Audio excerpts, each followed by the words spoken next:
नमस्ते भाइयों और बहनों। मैं आज एक बहुत ही महत्वपूर्ण मुद्दे पर बात करने आई हूँ। वो है कैसे हिंदू धर्म का पुनर्जागरण हो या सनातन संस्कृति को कैसे वापस लाया जाए। आजकल कितने ही व्यभिचार आ गए हैं समाज के अंदर। हिंदू पुरुष और स्त्री किस तरह के आचरण करने लगे हैं। कभी भी रेप की घटनाएं, बलात्कार की घटनाएं सनातनी घटनाएं नहीं हो सकती थी, लेकिन आज के युग में खुद को हिंदू कहने वाले लोग इस तरह के कार्य कर रहे हैं। तो क्या मॉरल एजुकेशन या नैतिक ज्ञान को पढ़ाने की ज़रूरत नहीं है? क्या हमारे पुरुषों को नैतिक ज्ञान देने की ज़रूरत नहीं है? क्या हम उस समाज की ओर नहीं जा सकते जहाँ की स्त्री निर्भीक होकर के कहीं भी घूम सकती थी? स्त्रियों को हमेशा आज़ादी मिला करती थी कि वो रात्रि को भी कहीं भी जा सकें। इस तरह का सनातन धर्म हमारा हुआ करता था। लेकिन आज देखिए कि क्या स्थिति हो गई है। किसी और के ऊपर लांछन लगाने से पहले हमारे अपने धर्म का पुनर्जागरण बहुत ज़्यादा ज़रूरी है, जो कि कल्चर कहा जाता है, संस्कृति। तो संस्कृति को वापस लाना, जैसे कि माँ बहनों की इज़्ज़त करना, उनको सम्मान देना, ये क्या ज़रूरी नहीं है खाली हिंदुत्व का झंडा लेकर के और मस्जिद और दूसरी जगहों को तोड़ना, क्या यही एक बात रह गई है? तो सनातन संस्कृति को वापस लाने का अर्थ है कि अंदर से बदलिए खुद को, तभी आप अच्छे हिंदू कहलाते हैं, अच्छे सनातनी कहलाते हैं। ये नहीं कि रेपिस्ट लोगों का बचाव किया जाए, इस तरह की चीज़ें की जाए। और यहाँ तक कि मैंने कुछ हिंदुओं को ये कहते हुए सुना है कि भाई एक हिंदू स्त्री के साथ में कुछ गलत करता है तो उनकी शादी तो हो सकती है। तो किस तरह की मानसिक विकृति है ये? मतलब कि कोई हिंदू स्त्री को रेप करता है तो उससे शादी कराई जा सकती है, क्या अच्छी बात है? और कहीं अन्य जाति में अफेयर है तो फिर भाई वो तो अन्य जाति की हो गई। तो इस तरह की विकृत मानसिकता को सुन करके मुझे बहुत ज़्यादा तकलीफ़ होती है। और बाकी कोई ये मत कहने के लिए मुझसे आइएगा कि ये घृणित मानसिकता नहीं है लोगों की। जाति पाति में आपस में बांट दिया है हिंदू धर्म को, और ऊंची जाति के लोग चाहे नीची जाति को प्रताड़ित करते हैं, नहीं तो नीची जाति वाले ऊंची जाति को प्रताड़ित करते हैं। तो बस सनातनियों का यही हाल है। तो ये सनातन धर्म तो है नहीं। हिंदू धर्म में जब इतने वर्गीकरण किए जाएंगे तो फिर क्या हाल होगा? इस तरह की चीज़ें होंगी, इस तरह की मानसिकता और इतनी सारी विकृति और कई सारी जो अवधारणाएं हैं जो कि स्त्री विरोधी हैं या कुछ जाति विरोधी हैं या बच्चों के विरोधी हैं, इनको हम जब तक हटाएंगे नहीं तो सच्चे सनातनी कैसे कहलाएंगे? पुरुषों के अंदर संस्कार डालने होंगे। खाली स्त्रियों को संस्कृत करने से कोई फ़ायदा नहीं है। खाली स्त्रियों को आप कहेंगे कि इस तरह से रहो, उस तरह से रहो। प्राचीन काल में तो वस्त्रों की कमी होती थी, तो कुछ लोग कम वस्त्र पहनते थे, या आज भी कुछ जनजाति में कपड़े कम पहने जाते हैं। तो इसका मतलब ये तो नहीं कि वहाँ पर रेप होगा। तो पहले पुरुष अच्छे पुरुष बने और उस सनातन काल को लेकर के आए कि जो उन शताब्दियों में हुआ करती थी, हज़ारों साल पहले हुआ करती थी। राम जैसे लोग हों, कृष्ण जैसे लोग हों, जो स्त्रियों की रक्षा किया करते थे। इस तरह के लोग जब हमारे समाज में पैदा होंगे, जब हर माता पिता अपने पुत्र पुत्री को संस्कार देंगे, ये कहेंगे कि बेटा या बेटी, आप किसी के इज़्ज़त के साथ में नहीं खेलेंगे, खुद से शिक्षित करना होगा। और ये इस बात को शर्मा करके नहीं बताना है, इन मुद्दों पर बात करना होता है बच्चों से, उनको सही से मार्गदर्शन दिया जाता है तभी बच्चे आगे जा कर के एक अच्छे नागरिक बनते हैं, और तब ये रेप फ्री कंट्री होगी, तब हम सच्चे हिंदू कहलाएंगे। तो ये अत्यधिक आवश्यक है कि हम ये सब करें, नहीं तो फिर क्या होगा, कूड़ा कचरा और एक मिश्र जाति बन के रह जाएंगे, जिसमें कि एक दूसरे का शोषण करते रहेंगे, आपस में ही कट मर के मर जाएंगे, दलितों के खिलाफ चीज़ें करेंगे, या दलित आंदोलन वापस उठेगा और उच्च वर्ग के लोग भी उसका शिकार बनेंगे। तो यही चाहिए क्या? हिंदू आपस में क्या जुड़ के नहीं रह सकते?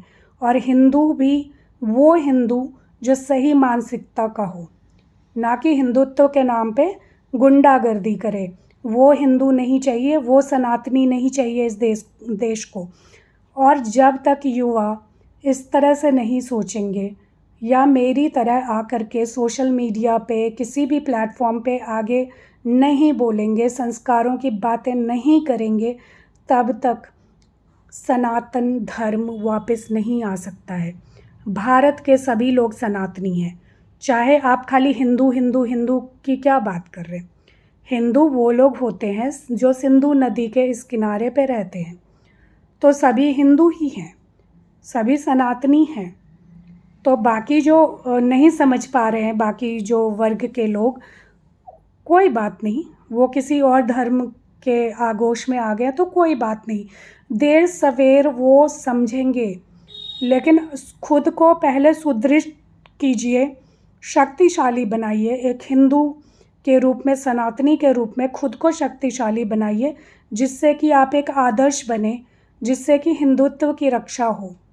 जब आप खुद अच्छे रहेंगे तब तो आप एक अच्छा आदर्श कायम करेंगे कि आपकी, हमारी हिंदू लड़कियां दूसरे को अच्छा आदर्श न माने, दूसरे धर्म के लोगों को बेहतर न माने, चाहे वो नाटक कर रहे होंगे, उनसे मतलब बहुत अच्छा बनने की कोशिश कर रहे होंगे, तब भी जब घर के लोग बहुत ही ज़्यादा अच्छे आदर्शों का पालन करते हुए दिखते हैं, उनको मान सम्मान देते हैं, तो उनको प्यार से रखते हैं, दुलार से रखते हैं, तो बहुत कम ऐसा होता है कि बच्चे राह से भटक जाए। जब उनको अपने ही धर्म में सब कुछ अच्छा दिखेगा तो वो बाहर का रुख नहीं करेंगे। तो सनातन काल को लाइए, वेदों के प्रति जागरूक हों, वेदों के प्रति जाइए, वेदों के प्रति जागरूक होकर के वेदों को पढ़िए और पढ़ाइए, बच्चों को भी ये ज्ञान दे।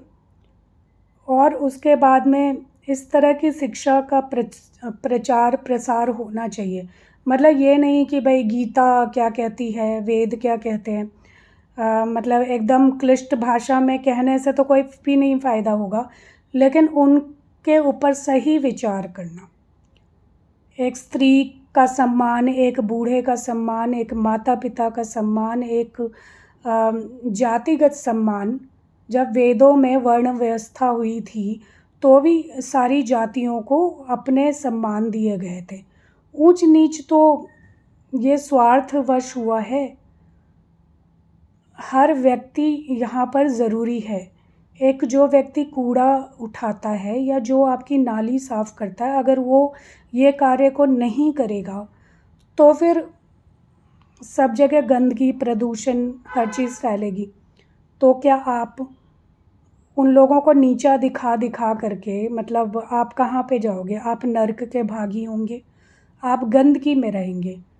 तो फिर क्या है, आज आप उनको नीचा दिखाएंगे, वो दूसरे कार्यों की तरफ बढ़ ही जाते हैं, उस कार्य को आप निम्न मानते हैं, तो फिर या तो फिर वो लोग दूसरे धर्मों को अपनाते हैं, तो फिर क्या फ़ायदा? हिंदू और सनातनी कमज़ोर हुए जाते हैं, और अमेरिका जैसे देश, चीन जैसे देश ये इस चीज़ का फ़ायदा उठाते हैं। पर कुछ लोगों को तब भी समझ में नहीं आएगा। तो ज़्यादा से ज़्यादा लोग मेरी वीडियो को सुने, समझे, जिससे कि आगे कुछ अच्छा हो सके। नागरिक एक अपने लेवल पे अपने अंदर बात को लाएगा और कुछ प्रगति की ओर जाएगा इस मामले में, तो ही तो कुछ होगा। निराशावादी सोच रखने से कुछ भी नहीं होगा। तो हर व्यक्ति का फ़र्ज़ है कि वो इस बारे में विचार करे। एक अच्छा संस्कारवान बच्चा बनाना, बच्चे को बड़ा करना हर एक माता-पिता का कर्तव्य है, हर एक शिक्षक का कर्तव्य है, हर एक नागरिक का कर्तव्य है। एक अच्छा सुसंस्कृत बच्चा समाज के सामने पेश कीजिए, एक अच्छा मानव पेश कीजिए। वही सच्चा हिंदू कहलाता है, वही सच्चा सनातनी कहलाता है। और बाकी जो ये हो हल्ला, पॉलिटिक्स, राजनीति के चक्कर में जो गुमराह किए जाते हैं युवा, उनको संभालिए। सबको कुछ ना कुछ व्यवसाय में डाल सकते हैं, चाहे कुछ नहीं तो यूट्यूब पे तो कुछ हो सकता है।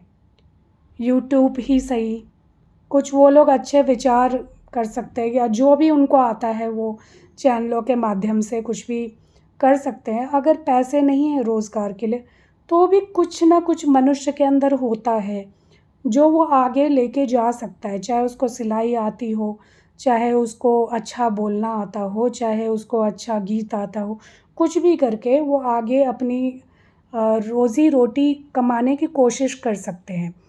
मतलब ये नहीं कि खाली हैं तो चलो मतलब नारेबाज़ी करते हैं, पॉलिटिशियंस का मोहरा बनते हैं। ये होने की ज़रूरत नहीं है। ये एक-एक माता-पिता का खुद का फ़र्ज़ है कि अपने बच्चों को गुमराह होने से बचाएँ। चलिए वापस सनातन धर्म की तरफ बढ़ें, वापस उस युग को लाएँ और किसी कल्कि का इंतज़ार करने की ज़रूरत नहीं है। कल्कि एक सोच है, एक विचार है जो हमारे अंदर होना चाहिए। हर एक व्यक्ति में कल्कि होना चाहिए। इस सोच को, इस विचार को आगे आप लोग लेकर के जाएंगे तो ही देश का उत्थान होगा, पुनरुत्थान होगा। और हिंदुओं को किसी से डरने की ज़रूरत नहीं है। मैंने जब बांग्लादेश कांड हुआ था तो उस वीडियो में बोला था कि हिंदुओं को बेचारा बनने की ज़रूरत नहीं है, उनको खुद अपनी रक्षा करनी होगी। तो हम किसी से कम नहीं है ना। जो शांत होता है, धीर गंभीर होता है, वो सबसे ज़्यादा शक्तिशाली होता है।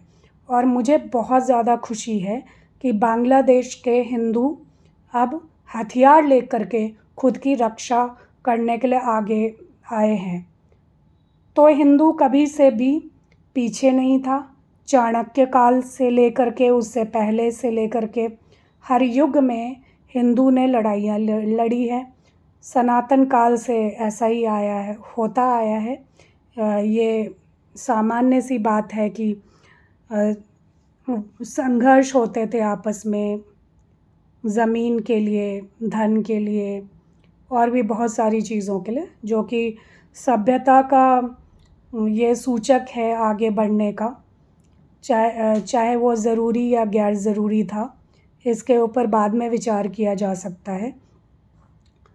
तो क्यों नहीं हम अपने अंदर एक अच्छा ज़िम्मेदार नागरिक को जगाएं और समाज के लिए कुछ करें, खड़े रहें। किसी भी लेवल पे, किसी भी सतह पे आप खड़े हो करके समाज में कुछ बदलाव लाने की कोशिश कीजिए, लोगों को सही राह दिखाएं। यही हमारा कर्तव्य है। और पुरानी परंपराओं को जगाया जाए, जिसमें कि पुरानी पद्धति से चरित्र का निर्माण, ब्रह्मचर्य का पालन, इस तरह की चीज़ों को बच्चों को शुरू से ही सिखाया जा सकता है। गुरुकुल पद्धति की वापसी हो सकती है।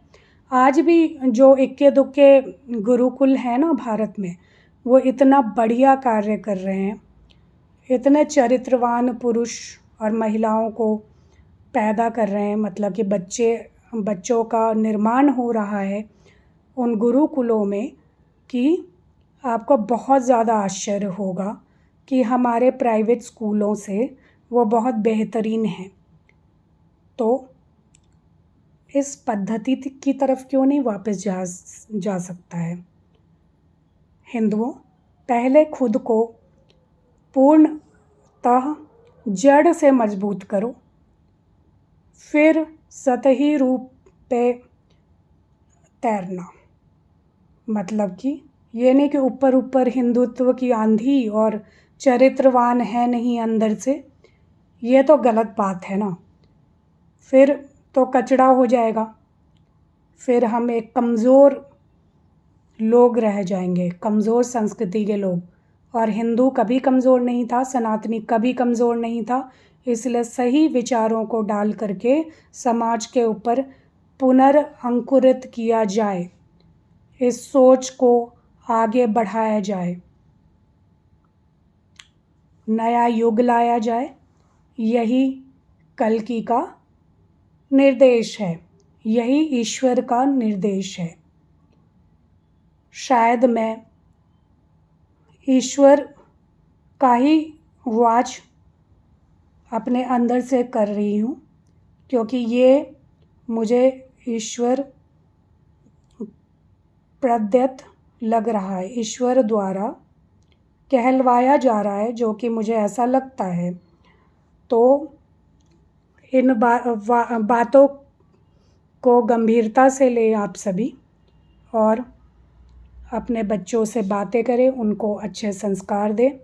ये सब पाश्चात्य चीज़ों को करने से कोई फ़ायदा नहीं। पाश्चात्य चीज़ें भी कोई गलत नहीं है, लेकिन पाश्चात्य इस चक्कर में हम लोग ना तो पाश्चात्य रह पाते हैं, ना तो अपने देश के रह पाते हैं। क्योंकि हिंदू धर्म या पुरातन धर्म, जो कि सनातन धर्म कहलाता है, वो सबसे एक कहें तो सबसे बढ़िया चीज़ें इसमें थी, जो कि विदेशियों ने भी अपनाया। साइंस से लेके आर्ट से लेके हर चीज़ में भारत बहुत आगे रहा है, पुरातन काल से, पुराने समय से। तो जब हम सबसे अच्छी संस्कृति हैं, तो फिर क्या ज़रूरत है आधा अध कचरा कहीं से भी कुछ अपनाने की। हाँ, जहाँ तक कि बाहर के देशों ने तरक्की की है और वो ज्ञान से हमें फ़ायदा मिलता है, वो ज़रूर लाया जाए। यहाँ तक कि हमारे गुरुकुलों में हर तरह की शिक्षा दी जाती है, संस्कृत से लेकर के, अंग्रेज़ी से लेकर के, गणित से लेकर के, एस्ट्रोनॉमी से लेकर के हर तरह की शिक्षा दी जाती है। तो पुराने के साथ नए का समन्वय बहुत ही ज़रूरी है। एक मॉडर्न आउटलुक को लाना, मतलब कि अभी के समय के साथ चलना बहुत ही ज़्यादा ज़रूरी है, क्योंकि इतिहास यही कहता है कि जो समय के साथ नहीं चला वो दबा दिया गया। जैसे कि विदेशी आक्रांता लोग आए भारत में, और भारतीय लोग तो बहुत ही सिंपल साधारण विचारों के लोग थे। वो अपने ज़मीन में खुश थे, उनको लगता था कि नहीं ज़रूरी है बाहर ज़्यादा आक्रमण करने की, अपने जगह पे हम बहुत खुश हैं। तो बहुत कम भारतीय राजाओं ने, सम्राटों ने बाहर जा कर के आक्रमण किया। हाँ, मतलब लेकिन कई प्रतापी राजा रहे जो कि सम्राट बने थे, काफ़ी अफ़गानिस्तान तक, और ये सब हिंदुओं का था। तो काफ़ी आगे तक हिंदू लोगों ने और भारतीय सम्राटों ने भी राज्य को बढ़ाया था, लेकिन क्रूरता से कभी ज़्यादा ये नहीं किया। हाँ, हालांकि एक दो उदाहरण है, जैसे कि सम्राट अशोक वगैरह की बात होती है, लेकिन उन्होंने भी बहुत ज़्यादा बाहर जा कर के इस तरह से नहीं किया, जैसे कि चंगेज़ खान और इस तरह के आक्रांताओं ने क्रूरता दिखाई, उस तरह का भी नहीं था। तो क्या है कि उम्मीद है कि आप सभी इन बातों पर विचार करेंगे। और मैं इसी के साथ विदा लेती हूँ। हो सके तो ज़्यादा से ज़्यादा मेरे वीडियो को शेयर कीजिएगा, क्योंकि आपको मेरा चैनल छोटा सा है, मेरे सब्सक्राइबर्स कम हैं, लेकिन बातें मैं एकदम पते की कर रही हूँ। ज़्यादा फैंसी मेरा वीडियो नहीं हो सकता है, लेकिन जितना भी है वो दिल से है और बहुत ही फ़ायदे की चीज़ है, जो बच्चे को जानना चाहिए, सबके माता पिता को जानना चाहिए। तो हो सके तो मेरे चैनल को सब्सक्राइब कीजिए और मेरे वीडियो को आगे तक बढ़ाइए, जिससे कि कुछ और लोग जागरूक हो सकें और हमारा जो है सो हिंदू धर्म वापस हिंदू धर्म कहलाए, सही मायने में हिंदू धर्म कहलाए। धन्यवाद।